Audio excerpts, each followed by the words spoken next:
अस्सलाम वालेकुम, मैं आमिर सुल्तान और आप मेरा यूट्यूब चैनल देख रहे हैं नर्सिंग विद आमिर। आज हम डिस्कस करेंगे कार्डियोवैस्कुलर सिस्टम के पहले डिजीज़ जिसे हम कहते हैं स्ट्रोक या हम कहते हैं सेरेब्रोवैस्कुलर एक्सीडेंट या CVA के नाम से जाना जाता है। तो आज के लेक्चर में हम ये डिस्कस करेंगे कि CVA है क्या, उसके कितने टाइप्स हैं और उसके जो है रिस्क फैक्टर्स है वो कौन कौन से हैं और उसके जो पॉसिबल ट्रीटमेंट है हर एक टाइप की वो क्या क्या है। तो वीडियो को आखिर तक ज़रूर देखिए। सबसे पहले मैं आप लोगों को बता देता हूँ कि हमारे पास जो नॉर्मल ब्लड फ्लो है वो होती है हार्ट से लेकर ब्रेन तक। हार्ट जो है वो ब्रेन को क्या देती है, ब्लड देती है, और ब्लड जो है उसी में ऑक्सीजन होती है और न्यूट्रिएंट्स। जब हमारे पास ऑक्सीजन और न्यूट्रिएंट्स की डिफिशिएंसी हो जाती है किसी ब्लॉकेज की वजह से, तो हम उसे कहते हैं कि ये हमारे पास पेशेंट स्ट्रोक में है। अब हम थोड़ा सा नॉर्मल मैकेनिज्म पढ़ते हैं कि हमारे पास जो ब्लड सप्लाई होती है हार्ट से लेकर ब्रेन तक वो कैसी है। सबसे पहले हमारे पास है कि हमारे जो हार्ट से लेकर ब्रेन तक जो ब्लड सप्लाई करती है वो दो मेन हमारे पास जो आर्टरीज है वो करती है। एक हमारे पास है इंटरनल कैरोटिड आर्टरी, दूसरी हमारे पास है वर्टिब्रल आर्टरीज। फिर ये दोनों जो है ये इसकी डिवीज़न होती है राइट लेफ्ट में। दूसरी फिर हमारे पास वर्टिब्रल की भी जो दो टाइप्स है राइट लेफ्ट की। ये दोनों आर्टरीज जो है बेसिकली हार्ट से लेकर ब्रेन तक जो है जो हमारे पास प्रेस होती है, स्कल्प होती है, उसकी तरफ जो है ब्लड सप्लाई करती है। तो फिर हमारे पास है ये इसकी सेरेब्रल ब्लड फ्लो, यानी ब्रेन को जो ब्लड फ्लो की ज़रूरत होती है वो कितनी है, वो हमारे पास होती है जो नॉर्मल मैकेनिज्म में होती है वो 750 ml जो है ये हमारे पास पर मिनट ब्लड सप्लाई करती है ब्रेन की तरफ। हार्ट जो है वो 750 ml पर मिनट के हिसाब से ब्रेन को जो है ब्लड सप्लाई करती है। जो हमारे पास बनती है 15% जितनी भी कार्डिक आउटपुट है, यानी हार्ट जो है जितना ब्लड जो है वो पंप करता है against the blood vessel against the wall of the arteries, तो हमारे पास जितना ब्लड है उस कार्डिक आउटपुट का 15% जो है वो ब्रेन की तरफ जाता है। फिर हमारे पास ये है कि एवरेज परफ्यूजन जो है वो ब्रेन टिश्यूज़ में कितनी होती है, जो ब्लड सप्लाई होती है वो परफ्यूज कितनी होती है ब्रेन टिश्यू में। तो हमारे पास जो 50 से लेकर 54 ml जो हमारे पास ब्लड है वो होती है पर 100 ग्राम ऑफ टिश्यूज। अगर हम ब्रेन के 100 ग्राम ले ले तो उनको 50 से लेकर 54 ml ब्लड की ज़रूरत होती है परफ्यूजन के लिए पर मिनट के हिसाब से। तो ये हमारे पास है नॉर्मल मैकेनिज्म कि हार्ट जो है वो ब्रेन को क्या देता है, ब्लड देता है, जिसमें हमारे पास ऑक्सीजन और न्यूट्रिएंट्स होते हैं। अब आती है हम स्टेप जो टाइप्स है वो स्ट्रोक की, वो हम जानने की कोशिश करते हैं। जिस तरह आप लोग सब ने देखा होगा कि हमारे पास जो मेजर टाइप्स है वो 3 हैं, जो हमारे पास TIA है, इस्केमिक स्ट्रोक और हेमोरेजिक स्ट्रोक है।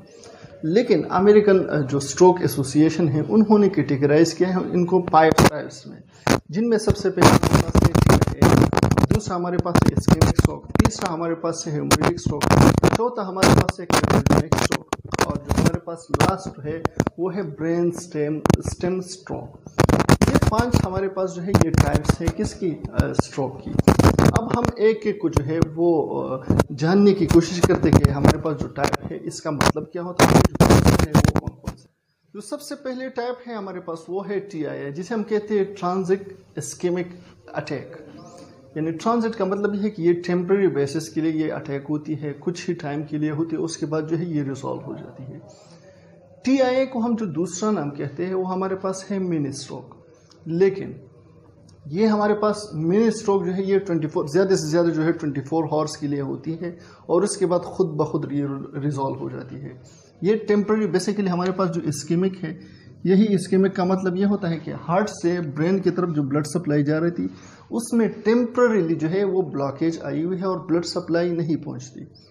लेकिन ये हमारे पास ख़तरनाक इसलिए है कि ये हमारे पास अर्ली साइंस है। जो हमारे पास मेजर अटैक्स आते हैं उसके लिए हमारे पास अर्ली साइंस है, जिनको हमें जो है कम से कम डॉक्यूमेंट करना चाहिए, उसके लिए हमें ट्रीटमेंट लेना चाहिए।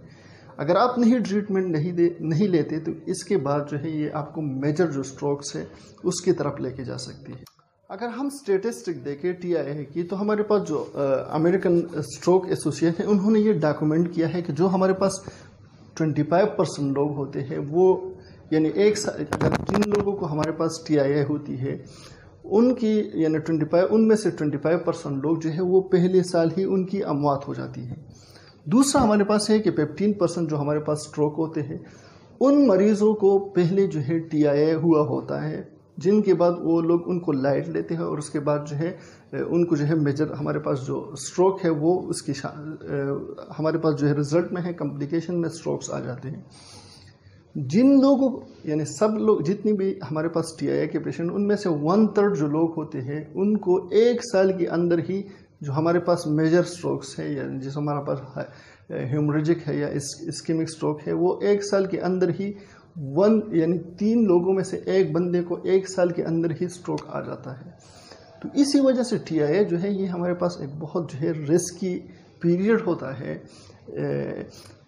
एक ड्यूरेशन होता है जिनको हमने डॉक्यूमेंट करके उसके ट्रीटमेंट करना होता है, वरना ये बाद में मेजर जो कॉज है डेथ की तौर पर भी आ सकता है और जो हमारे पास मेजर स्ट्रोक है उसके तौर पर भी हमारे सामने आ सकता है। दूसरा जो टाइप है हमारे पास वो है इस्केमिक स्ट्रोक। इस्केमिक स्ट्रोक जिस तरह जो नाम से जाहिर है इस्कीमिया है इसमें, यानी मतलब ये है कि इसमें जो ऑक्सीजन है उसकी डिफिशिएंसी आई है। ऑक्सीजन की डिफिशिएंसी कब आती है? ऑक्सीजन की डिफिशिएंसी तब आती है जो हमारे पास सप्लाईज है वो ब्लॉक हो जाती है। जो ब्लड वेसल्स हमारे पास ब्रेन की तरफ सप्लाई करते हैं उसमें ब्लॉकेज जब आती है तो हमारे तरफ जो ऑक्सीजन ने जाना था वो यहाँ पे ऑब्स्ट्रक्शन आ जाती है, वो नहीं पहुँचता, जिसकी वजह से हमारे पास इस्कीमिया क्रिएट होती है और इस्कीमिया के रिजल्ट में जो स्ट्रोक आता है उसे हम इस्केमिक स्ट्रोक कहते हैं। इसके लिए जो हमारे पास अगर आप देखें तो हमारे पास जितनी भी स्ट्रोक होते हैं उनकी 87% की जो स्ट्रोक है वो हमारे पास यानी इस्केमिक स्ट्रोक की होती है पेशेंट।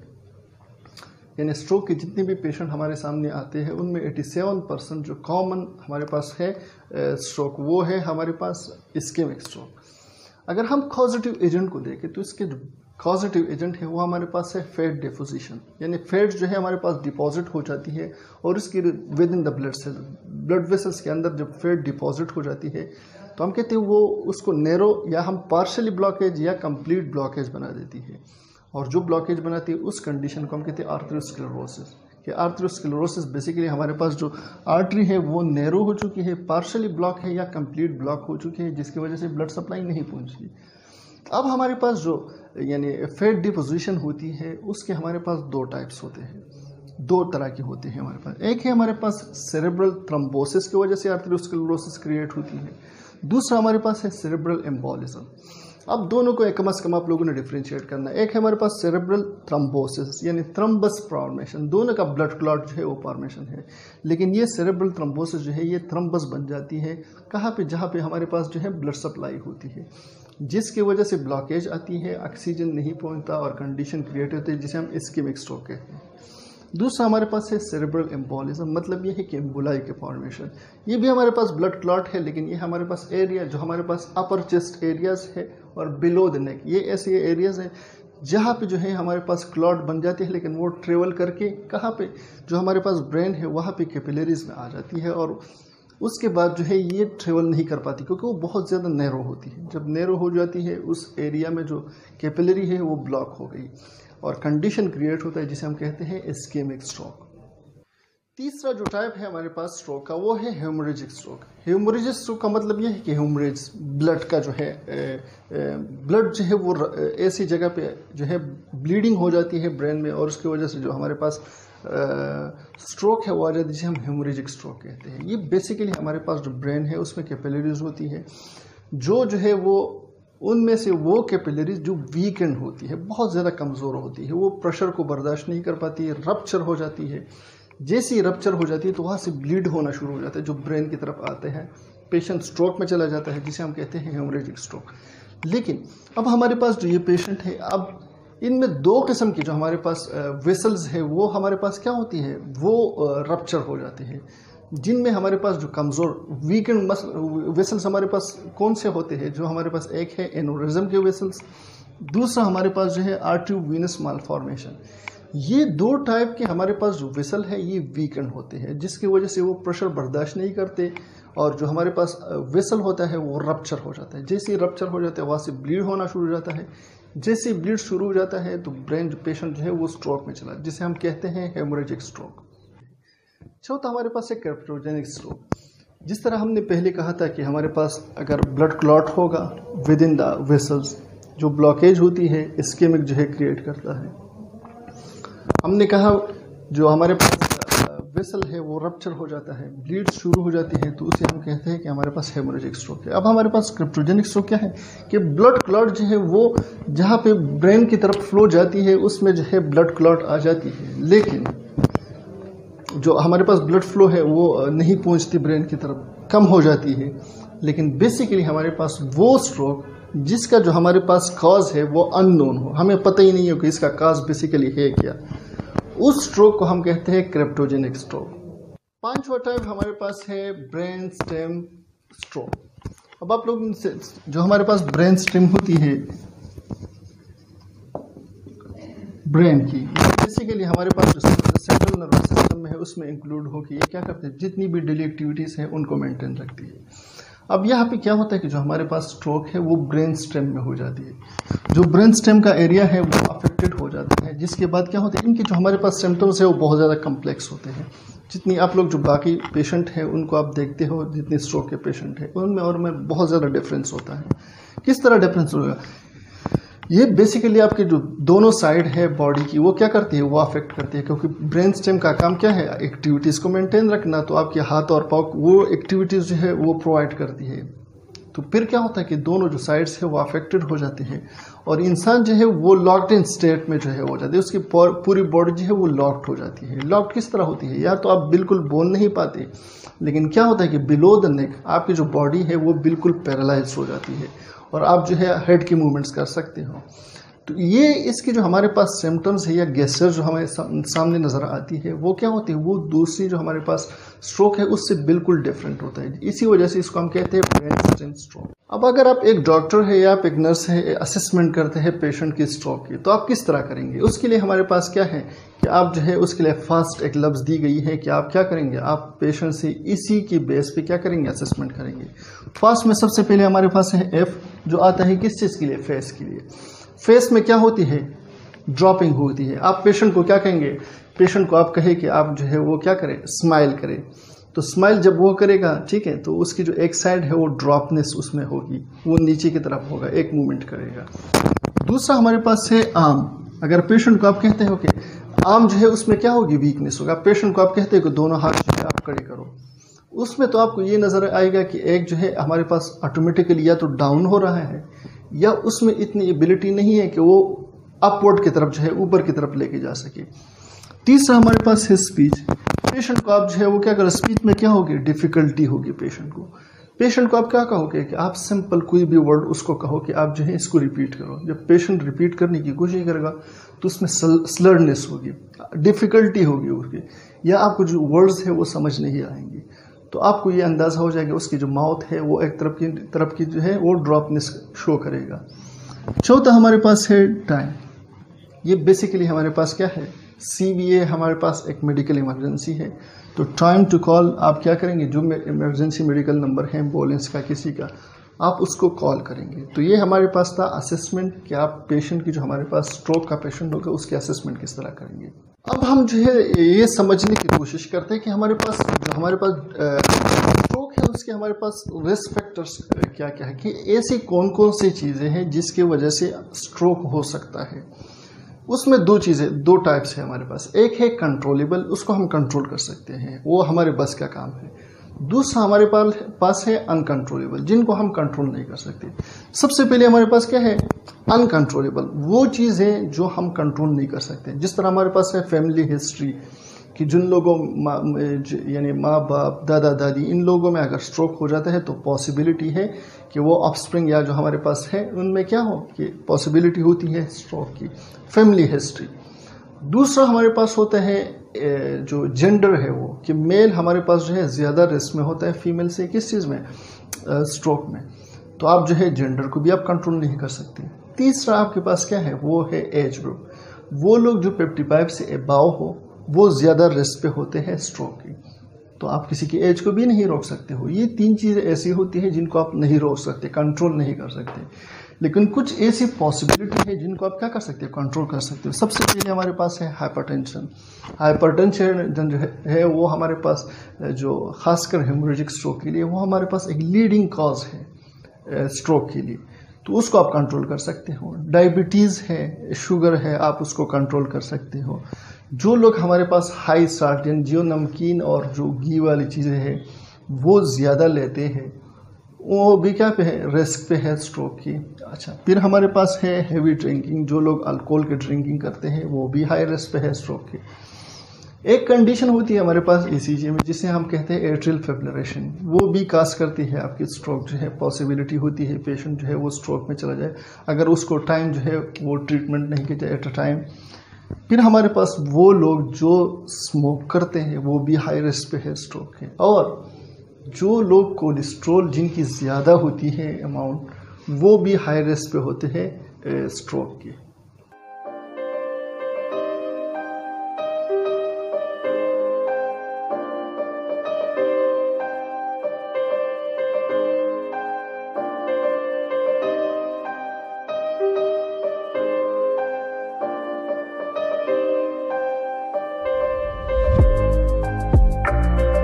अब आते हैं हम कि हम स्ट्रोक की ट्रीटमेंट किस तरह होती है। तो सबसे पहले हमारे पास है इस्केमिक स्ट्रोक। आप लोगों को पता है कि ब्लॉकेज है, या तो थ्रम्बस है या एम्बुला है, उसकी वजह से ब्लॉकेज, ब्लड सप्लाई नहीं पहुंचती ब्रेन की तरफ। तो उसके लिए हमने जो हमारे पास इस्केमिक स्ट्रोक है, पहले अगर हम मेडिकेशन ले लें तो उसके लिए एक मेडिकेशन यूज़ होती है जिसे हम कहते हैं PA, यानी हमारे पास है प्लाज्मोडियम एक्टिवेटर। ये हमारे पास जो जैसे ये पेशेंट आता है तो इसकी जो स्टैंडर्ड प्रोटोकॉल है वो ये है कि जो पहले पेशेंट को जो है जैसी स्ट्रोक है उसके 3 घंटे के अंदर अंदर इसको आप जो है प्लाज्मोडियम एक्टिवेटर लगा सकते हो। इसका फ़ायदा ये होता है कि हमारे पास जितनी भी ब्लड क्लॉट्स होते हैं, वो थ्रम्बस हो या हमारे पास एम्बुलाए हो, उनको डिज़ोल्व करती है ये। तो इससे कम से कम जो है ये हमारे पास, अगर आप जो है इस्केमिक स्ट्रोक के ट्रीटमेंट को देखें तो इसमें हमारे पास गोल्ड स्टैंडर्ड ट्रीटमेंट है ये इमरजेंसी का, कि अगर आप पेशेंट आपके पास टाइम पे पहुंचता है तो आप उसको जो है प्लाज्मोडियम एक्टिवेटर देके उसकी जो क्लॉट है उसको क्या कर सकते, डिज़ोल्व कर सकते हो। अब जो इस्केमिक स्ट्रोक के लिए हम दूसरा कर सकते हैं वो हमारे पास क्या है, वो है इमरजेंसी एंडोवास्कुलर प्रोसीजर, कि हम विद इन द वेसल्स जो है वो प्रोसीजर करते हैं। उसके लिए सबसे पहले हमारे पास है मेडिकेशन, कि हम एंडोवास्कुलर के जरिए क्या कर सकते हैं, कैथेटर जो है इंसर्ट करते हैं आर्टरी में और डायरेक्ट जो है ब्रेन की तरफ वो ले जाके हम क्या करते हैं, जो हमारे पास प्लाज्मोडियम एक्टिवेटर है वो दे देते हैं और क्लॉट ख़त्म हो जाता है। लेकिन ये प्रोसीजर होती है विद इन द वेसल। दूसरा with in the vessel procedure जो हम कर सकते हैं वो हमारे पास क्या है, स्टंटिंग, कि एक स्टंट जो है वो इंसर्ट कर दिया जाता है और उससे क्या होता है कि वो जितनी भी क्लॉट है उनको एब्जॉर्ब करता है, उसको जो है सक करके वो क्लॉट को निकाल देता है। तो ये दोनों तरीके से हम क्या कर सकते हैं, एंडोवास्कुलर प्रोसीजर जो है वो कंडक्ट कर सकते हैं। एक हमारे पास है या मेडिकेशन देते हैं, या हम क्या करते हैं कि हमारे पास सक्शन करते हैं, कैथेटर जो स्टंट है उसके ज़रिए हम सक्शन करते हैं और जो क्लॉट होती है उसको रिमूव करते हैं। फिर हमारे पास है कि अगर मेडिकेशन या हम जो एंडोवास्कुलर प्रोसीजर है उसके ज़रिए अगर फ्लैग जो है वो रिमूव नहीं होता तो उसके बाद सर्जरीज की जाती है, जिसमें हमारे पास सबसे पहले कैरोटिड एंडोरेक्टमी। क्या होता है कि जो हमारे पास कैरोटिड आर्टरी है उसके ज़रिए क्या विजुअलाइजेशन होती क्या है, कैरोटिड आर्टरी अगर ब्लॉक है तो उसको ओपन करके जो है उससे फ्लैग निकाल दिया जाता है, उसकी सर्जरी कर लेते हैं। लेकिन ये बहुत ज़्यादा रिस्की होता है उन पेशेंट के लिए जो कार्डिक पेशेंट होते हैं, जिनको हार्ट डिजीज़ होती है, उनके लिए बहुत ज़्यादा कॉम्प्लिकेट होता है। दूसरा हमारे पास एंजियोप्लास्टी एंड स्टंटिंग, क्या है, अगर वो हमारे पास एरिया क्या है, अगर वो बहुत ज़्यादा जो है वो स्टेनोसिस का शिकार है तो एंजियोप्लास्टी किया जाता है। विजुअलाइजेशन हम करते हैं, देखते हैं कि हमारे पास जो वेसल्स है अगर उसमें हमारे पास स्टेनोसिस है, तंग हो चुके हैं, तो उसके ज़रिए क्या करते हैं, स्टंट उसमें डाल देते हैं, उसको ओपन कर लेते हैं, तो ब्लड सप्लाई जो है वो क्या होती है, रिवर्ट हो जाती है। अब हम दूसरा हमारे पास है हेमरेजिक स्ट्रोक, उसका जो कॉजेटिव एजेंट है, one of the main causative agent is hypertension. कि ब्लड प्रेशर जब ज़्यादा बढ़ता है तो उसकी वजह से प्रेशर इतना बढ़ता है, कैपिलरीज वीक बर्दाश्त नहीं कर पाते, वो रप्चर हो जाते हैं, ब्लीडिंग ब्रेन में स्टार्ट होती है। तो ऐसे पेशेंट के लिए सबसे पहले हमारे पास होती है मेडिकेशन, कि आप जो हमारे पास हाइपरटेंशन है, ब्लड प्रेशर जब बढ़ता है तो आप उसको करें, क्या करें, ब्लड प्रेशर को कंट्रोल करें। दूसरा हमारे पास है इंट्राक्रीनियल प्रेशर, जो हमारे पास pressure within the brain जो है वो जो इंक्रीज है उनको हम क्या करें, कम करें। इनके लिए जो है मेडिकेशन दिया जाता है और साथ में हम क्या करते हैं, ब्लड ट्रांसफ्यूजन का सपोर्ट देते हैं, क्योंकि ब्लीडिंग बहुत ज़्यादा हो जाती है पेशेंट से। फिर दूसरी जो पॉसिबल ट्रीटमेंट इसकी वो है सर्जरी, जिसमें सबसे पहले हमारे पास है सर्जिकल क्लिपिंग, कि जो सर्जरी के जरिए क्या होती है कि जो ब्रेन की जितने कैपिलरी डैमेज हो चुके हैं उनको क्लिप किया जाता है ताकि वहाँ से ब्लीडिंग नहीं हो। फिर हमारे पास है कॉइलिंग। कॉइलिंग कहते हैं कि उनकी जो हमारे पास जितनी भी करीब एरिया है उनको कवर किया जाता है। साथ में हमारे पास जो एवीएम है, जिस तरह हमने कहा था कि एनेवरिज्म और एवीएम जो है वो जो हमारे पास वीक वेसल्स होते हैं जिनमें रप्चर होने का खतरा ज़्यादा होता है, तो जो एवीएम के एरियाज हैं उनको क्या किया जाता है, उनको जो है रिमूव किया जाता है। और हमारे पास क्या होती है, जो सर्जरी है वो भी होती है। इसलिए हमारे पास एक सर्जरी है जिसके ज़रिए स्ट्रोक को जो है वो ट्रीट किया जाता है। अगर आपने अभी तक हमारे चैनल को सब्सक्राइब नहीं किया है तो सब्सक्राइब करें और घंटी का बटन दबाना न भूलिए ताकि ऐसे वीडियोस आपको मिलती